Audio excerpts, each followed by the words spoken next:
The audio commentary. It's a dying art form, but here at One Track Mind, I, your wonky yet affable host Ryan Luis Rodriguez, analyze film through the prism of these embryonic forms of podcasting, one audio commentary at a time. Masterpieces, crapster pieces, live action, animation, cult classics, films literally no one has ever heard of. No track is too small, and no track is too big. Join me and my guests from the entertainment world as we keep these features alive every other Tuesday. Hey, who else is going to discuss Bill and Ted's Bogus Journey one week and Citizen Kane the next? Us, that's who.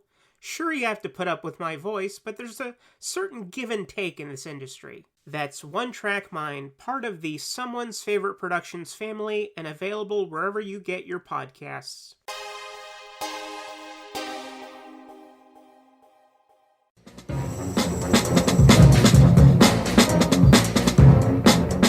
Hello, this is Aaron West. I am the author of the A24 New Wave. In this book, I look at A24's output and I make the argument that we are in a new wave movement right now. A24 plays a major role.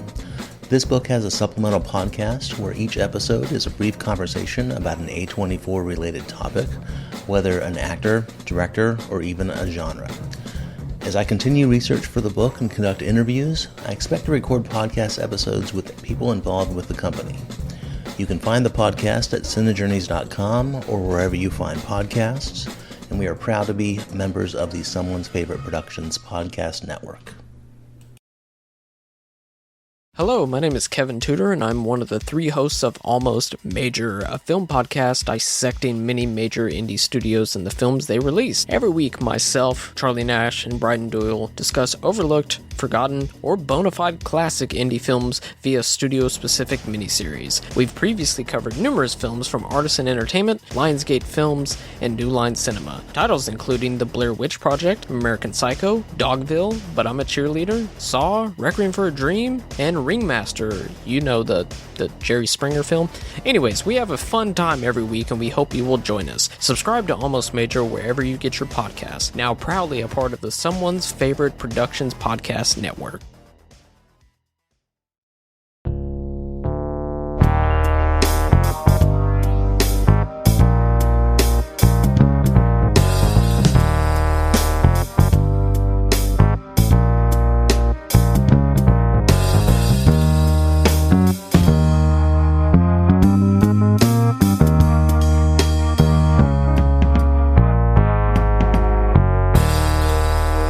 Welcome to the Life and Times of Captain Barney Miller podcast. I'm your host, Mike White. Joining me, of course, is the rookie, Chris Stashew. I'm just here doing my bit. On this episode, we're talking about 3 episodes of the original show, Barney Miller.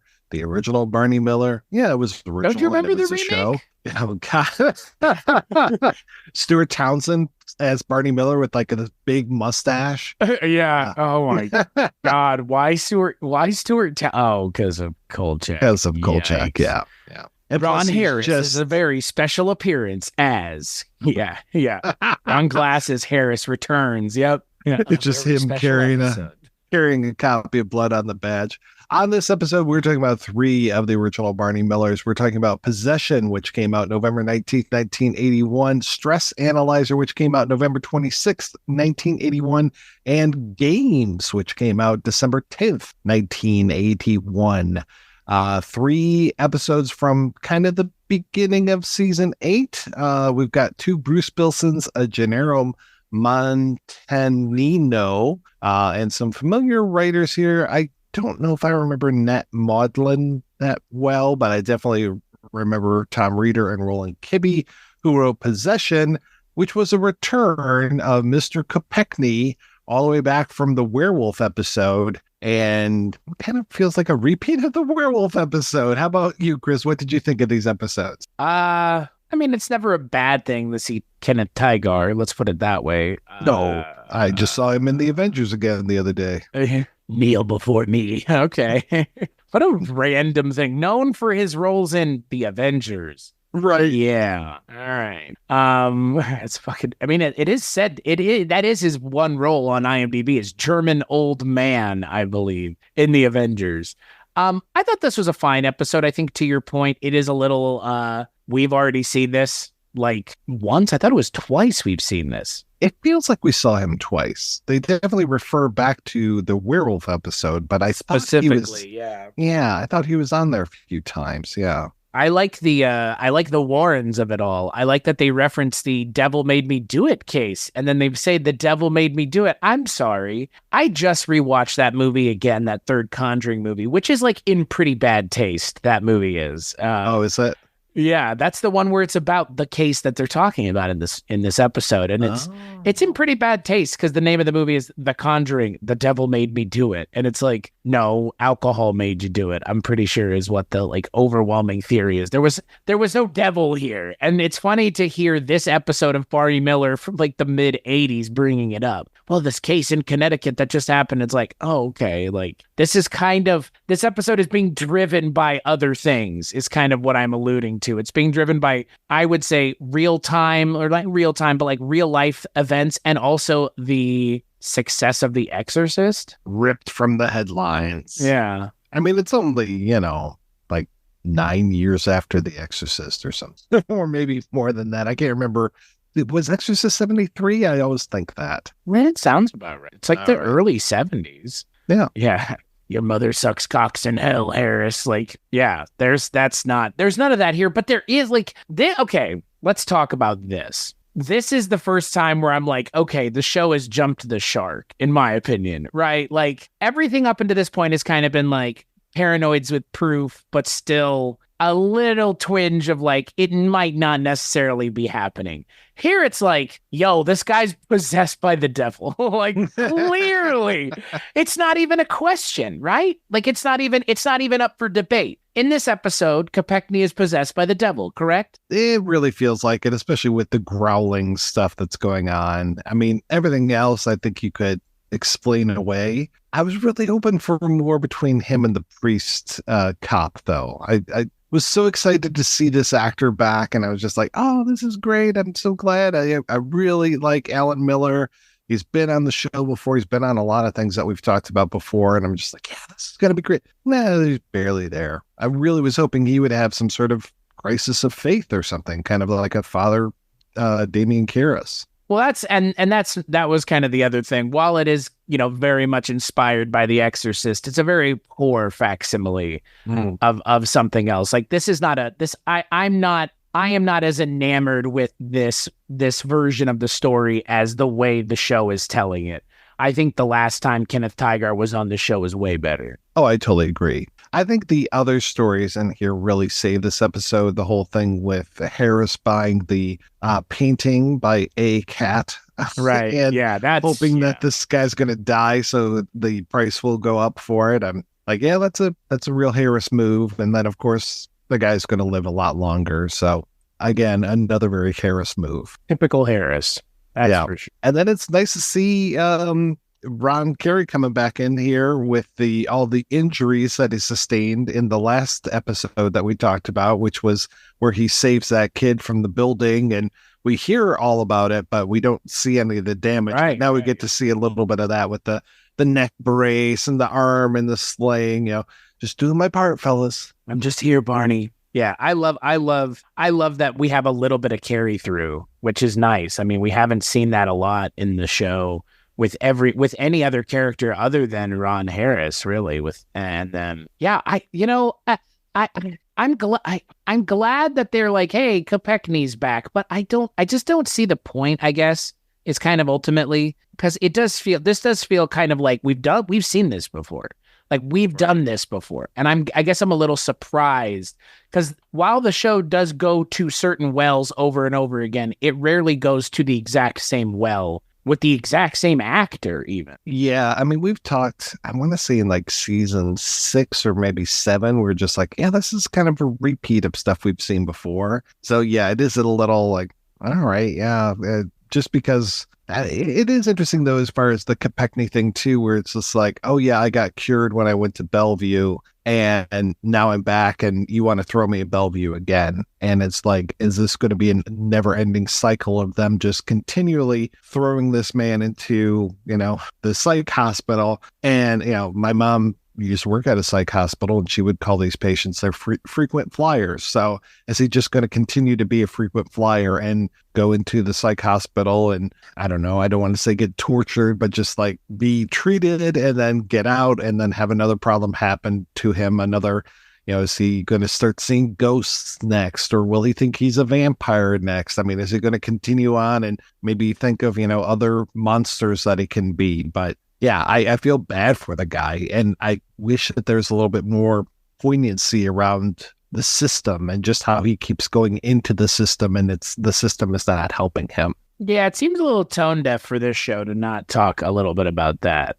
Of all the shows that we've seen or watched, this show, it's kind of surprising that it doesn't have a little bit more to say, or something to say at all. Maybe it's just kind of like hangs a lantern on it and it's funny. Haha. That's it. Right. It's just funny, which is fine. I mean, I'm not complaining. You're allowed to make jokes for the sake of making jokes, but I don't know to what end. Well, it kind of also takes away a little bit from some of the other stories. Like, I found that the woman who had worn the designer jeans, I thought that story had a lot of legs too, or potential for legs. And unfortunately, it didn't. This whole thing of how the husband is still obsessed with the ex-wife and then ends up getting her, this woman in the designer jeans, gets her the mug that has the ex-wife's name on it, or ex-girlfriend. Like, okay, well, again, that could have been good, but it feels like they just kind of wrap it up too quickly. Well, and I'm honestly, the thing with the jeans is just, I don't know. It's kind of an eye roll for me. Like, I was like, oh, really? Like, it's like a woman who's not, I don't know. It felt very Stuart Pankin adjacent from what we've seen in this show. Do you know what I mean? Yeah, I can see that. Yeah, it's not that it's not funny. It's just like, this doesn't feel like the well that this show goes to very often. I feel like this show has better writing and does better things in terms of the kinds of comedy that it's mining. And this particular bit of like, oh, it's a woman whose husband is essentially forcing her to wear jeans that she can't fit into because he's obsessed with his ex-wife. Like, we've kind of seen this every other variation before. I don't need to see this again. I'm surprised there wasn't a love triangle part of this too. Oh, wait, that's the next episode. Well, speaking of the next episode, I think it's the next episode where we get the return of Captain Luger, Lieutenant Luger. Wait, when is he Luger? Daddy Luger to a lot of us. Yeah, Inspector Frank Luger. There we go. Inspector Luger coming in, and you're talking about carry through, and we have the carry through of the letters that Barney was writing to all of those Asian women seeking love in America. And he's done a very poor job, according to the inspector, that he makes the inspector sound very boring. So he starts to rattle off all these things that Barney could be saying. And Barney's like, yeah, no, that's not you at all. And I kind of stand by my convictions, which was surprising, him standing up to Frank. Tell him that I skydive, Barney. No, you dickhead, fucking ass. He's such a clown sometimes. I love him, but Luger is such a clown sometimes. This episode also sees the return of the tallest man in the room, James Cromwell. My God, what a tall gentleman he is. Like, tall drink of water is what he is. Yeah, Daddy, with that Friar's pate that he's got going on. Yeah, he's definitely lost a few hairs since the last time we saw him. Since the last time we saw him, yeah, that's what I was gonna say. Like, it's been a minute since we've seen him, and he's definitely he's thinning a little bit more than he was the last time. But he's great. Technology, everybody. We've got this thing where we can monitor their heart rate. My God, isn't technology grand? Like, I guess Barney Miller, fine. Like, I don't know. It felt very Columbo, where it's like, technology is crazy, isn't it? Like, I mean, we all know Deitrich's not dead. Come on, show. Like, what the fuck, really? Like, what the fuck, actually? Yeah, this is another vein that they could have mined some more too, because there's one part where Deitrich's wearing the monitor and his heart rate starts to go up, and it's such a nothing thing that I can't even remember what it was. Was it like somebody stressing him out or something? Yeah. I'm just, okay. But I'm like, see, this could have like Ron could have started talking about his book or about something, and then like Deitrich could like react, like looks all calm and cool on the outside, but then like his heart's racing or something's going on, or like a pretty woman comes into the office or something. But it just, they have the one half a joke, and then the whole, oh, his heart rate is going crazy and now it's offline. Oh, what happened to Deitrich? Oh, we don't know. Oh, we sent these people out, but then they're coming back without him. And it's like, okay, yeah, this is just suspense for suspense sake. We know, like Chris says, that Deitrich is not dead. So yeah, why are you doing this? What is going on here? 1981 was a hell of a time in television, baby. Yes, I guess that's got to be what, I don't know. Like, is that what it is? Like, did anybody watching this episode go, oh my God, Arthur Deitrich might be dead? Like, yeah, very special episode of they're going to knock him off. Yeah. It's more shocking to me if I sit back and think about it for 2 seconds, which is what they should have done. It's shocking to me that they had it on Deitrich to begin with. Why wasn't it on Harris? Right. Of all the people, somebody. Yeah. Like, I don't understand. I really don't understand the choice in this episode of putting this heart rate monitor on the character in the precinct who's like the most calm for the most part. Like, he's the weirdest one. I don't even understand what the point is. Frankly, the fact that they didn't be like, oh my God, he's got 2 heartbeats. There's some weird ass shit. Like, you've already essentially said that there was a demon possessing someone in this show. So you've alluded to the fact that Arthur Deitrich is an alien. Why not just why not just lean on it a little bit? Arthur Deitrich is an alien. You've made it clear. Why not lean on it? And Otto, if you're listening, you're welcome. This was not in your book, but you should have put it in there. Fan theories at the back. Well, even if Deitrich had like gone to Kathmandu and learned how to control his heartbeat and can slow it down, and like, oh yeah, something fell on him and he was trapped underneath it and he was able to slow his heartbeat down to 1 time a minute or something. Give me something with this heart rate monitor. Being on the calmest guy in the precinct could have been funny. And like you said, it could have been like, oh, his heart rate isn't even registering here, and it's like down and lower or down into the wrong side or something. That could have been a joke. But yeah, why are we writing the jokes for Barney Miller this episode? I don't know. I don't know why we're writing the jokes, because these last 2 episodes have been pretty poor in terms of comedy. Like the lack of, I think, just general knowledge of the previous situational comedy aspects of the show. Like, it feels like the people that are writing this show this season and the last season have kind of never done their homework as to the show and what show they're writing for, because it feels like they're going back to the Mind we've seen before. Mm-hmm. Plenty of times now. And it's like, why do I need to see this again? Well, there's this whole story of Wanda and Brent Lemire, played by Florence Hallop, and then Phil Leeds, the incomparable Phil Leeds, who barely gets any lines in this episode. He's just kind of standing around more than anything. And Florence Hallop, she's got that great voice. We've seen her in many, many things before. And she has this whole thing like, oh, my husband is being seduced by the woman across the hall. And he doesn't even know who she is, and the woman doesn't know who he is. So it's all just completely inside of her head, in Wanda's head. And again, I'm just like, okay, that, like, give me some sort of mistaken thing, like, oh, he helped her fix her TV or something, or he went over to the woman's apartment and was asking her for gift ideas for Wanda or something. But instead, it's like big case of mistaken identity, not even mistaken identity, mistaken intentions. And then the poor woman who is being attacked is like, I don't even know who these people are. Like, well, I guess that's funny for a second, but it's not very funny for very long. And it just goes on for too long, man. The other story in this is the poor Peace Corps guy who attacked, what was it, the Xerox booth, and tried to photocopy the guy's face. I'm just like, okay, well, yeah, it's going to be hard for the Peace Corps. There are a couple good jokes in here. It's not very funny when his boss comes in and just denies even knowing who this person is. It's almost like the Wanda story, like, oh, we don't know who these people are, but at least with this guy, he finally cops to it. But again, it amounts to nothing. Well, and that's kind of, for me, this episode in a lot of ways didn't amount to much of anything, and it's too bad. I'm not surprised. I mean, we knew that this season was going to be a little rough, but I mean, a lot of the episodes this season have been pretty good, but this is one of the ones that has just been, not great. James Murtaugh, who looks like a lot of other actors, including in this episode, fake Charles Grodin. I can see like that. Charles Grodin, if we had Charles Grodin on like Temu Charles Grodin. He's great. He's great though. I mean, I like him as an actor. I like what they're having him do, but it's again, like we've heard a million times, like we've just seen this thing. We've seen this kind of character.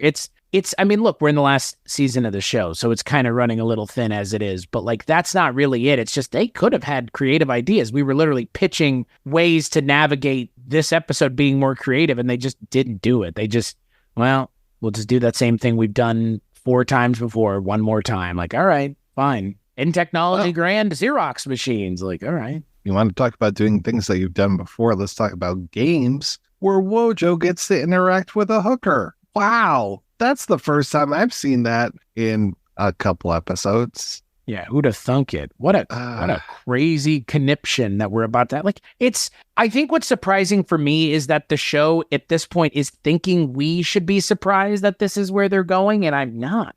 I don't understand. Like, yeah, well, a woman of ill repute came up to Wojo again. Like, what? We're doing this in season 8? Still doing it. Give this guy a girlfriend, Uh-huh. Or don't. Or give Barney a girlfriend. Apparently, my God, Barney Miller, everybody, getting the women ready to rock and roll. What the hell was going on in this episode? What is happening with this female, like, military upper-up who all of a sudden is just, like, rubbing herself down? And again, like, I'm not, like, upset about seeing a woman do it. It's just like, what's the point? It kind of comes out of nowhere, and Barney's just standing there going, this is great and all, but like, I'm still married, aren't I? Mm-hmm. Right? Well, yeah, he even makes a reference to being married to one of these 3. Well, it's not this one though. No, it might have been the last one. He wants a little side action that Barney does. Yeah. It was nice seeing, what's the actor's name? Trinidad Silva, who I mostly known as the guy who has fun with animals on UHF. Yeah, who apparently, like, unbeknownst to me, is a little person, is what it looks like. He's very tiny. When he walks in, I was like, oh my God, the guy from UHF is like 5'1". Oh yeah, he's not even to Deitrich's shoulder. He's barely over Ron Glass's shoulder. If that tall. Yeah, it's pretty. That was pretty crazy.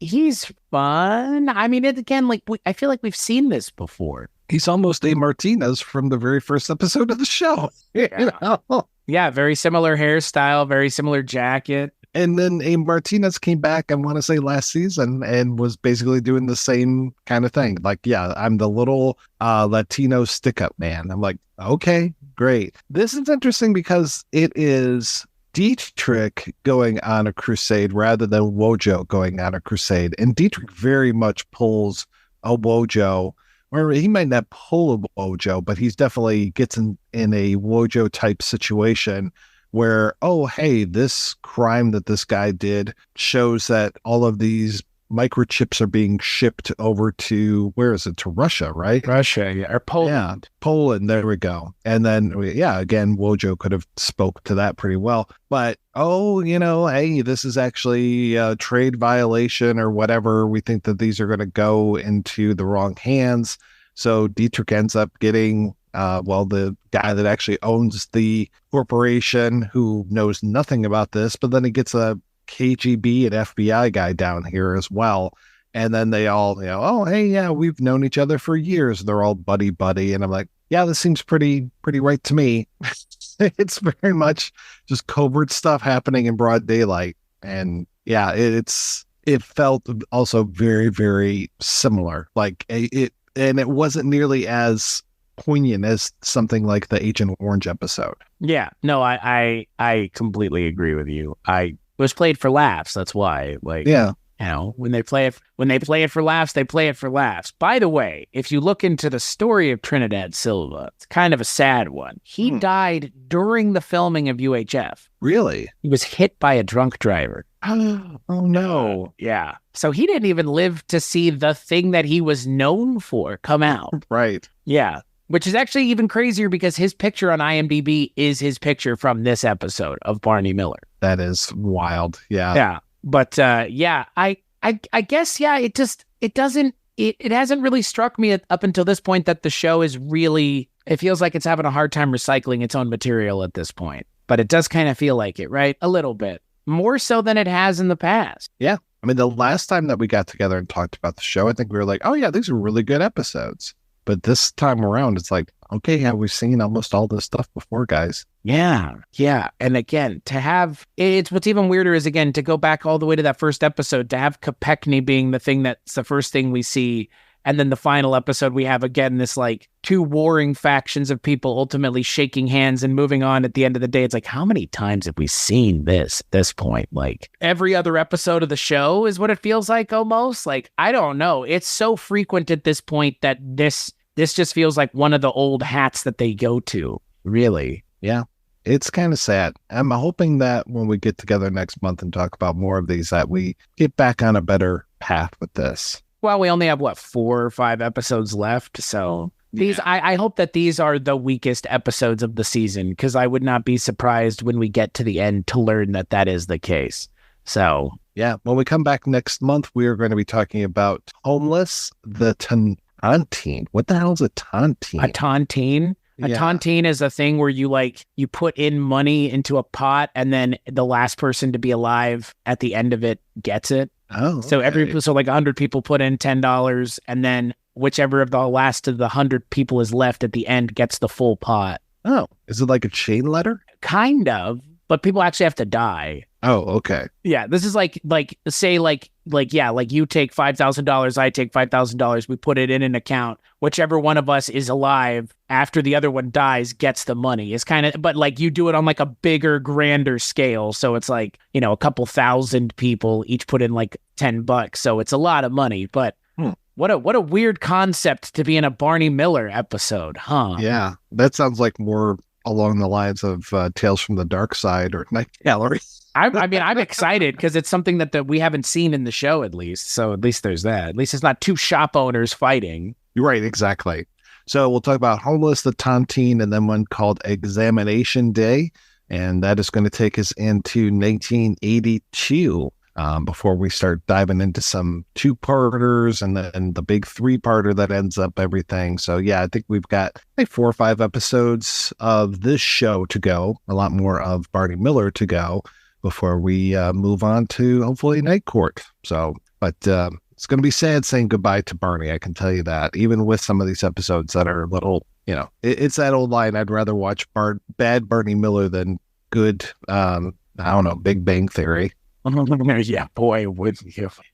I'd rather watch bad most things than good Big Bang Theory, let alone bad Big Bang Theory. I don't know who would win in a Big Bang Theory versus Fish competition, though. I'd rather watch Big Bang Theory. Okay, yeah. Fish just wasn't funny. At least Big Bang Theory is just like annoying. Yeah. Hold on. I got one for you. Fuck, marry, kill. Big Bang Theory, 2.5 Men, or Fish. Oh, wow. See, I've actually watched a few episodes of Big Bang, or of 2.5 Men. So I think I would marry 2.5 Men. I would kill Fish, and I would Big Bang Theory, because at least you got Mayim Bialik and that other lady on there. And even Sheldon. I'll take him. Oh, Jim Parsons. Make him squeal like a pig. Wow.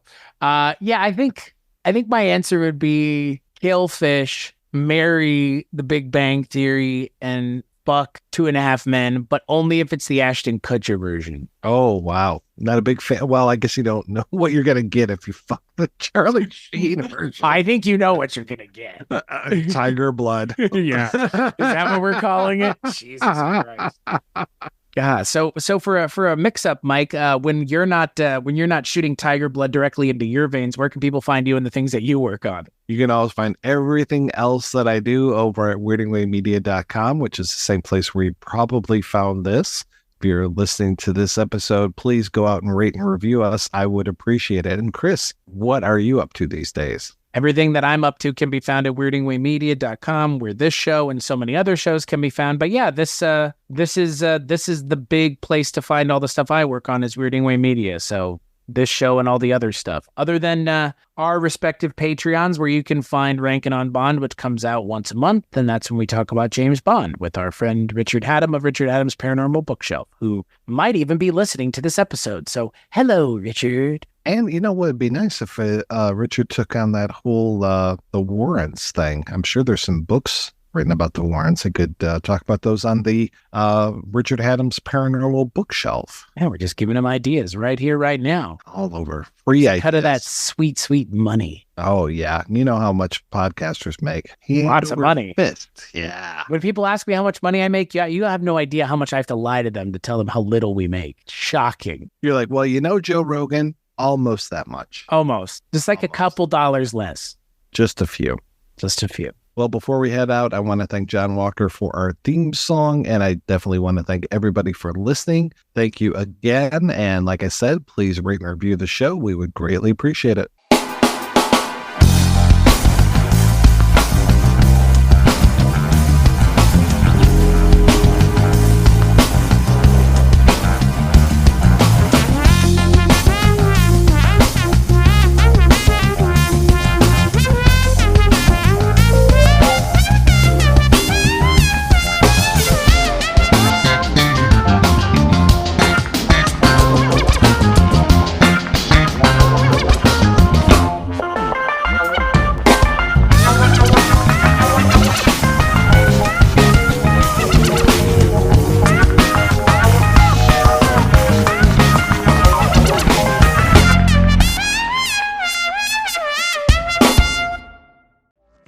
Hey, this is Jason Kleberg from the Force 5 podcast, a show that forces a guest to come up with a movie-themed top 5 list topic, and then we reveal our picks on air. Top 5 heist films, top 5 tearjerkers, top 5 movie dogs. Every show you'll be asking yourself, what would be on my list? Guests include directors, screenwriters, actors, podcasters, musicians, authors, and even a professional wrestler. Subscribe to the Force 5 podcast, and you won't just be a listener, you'll be a list nerd. The Force 5 podcast, available wherever you're listening now.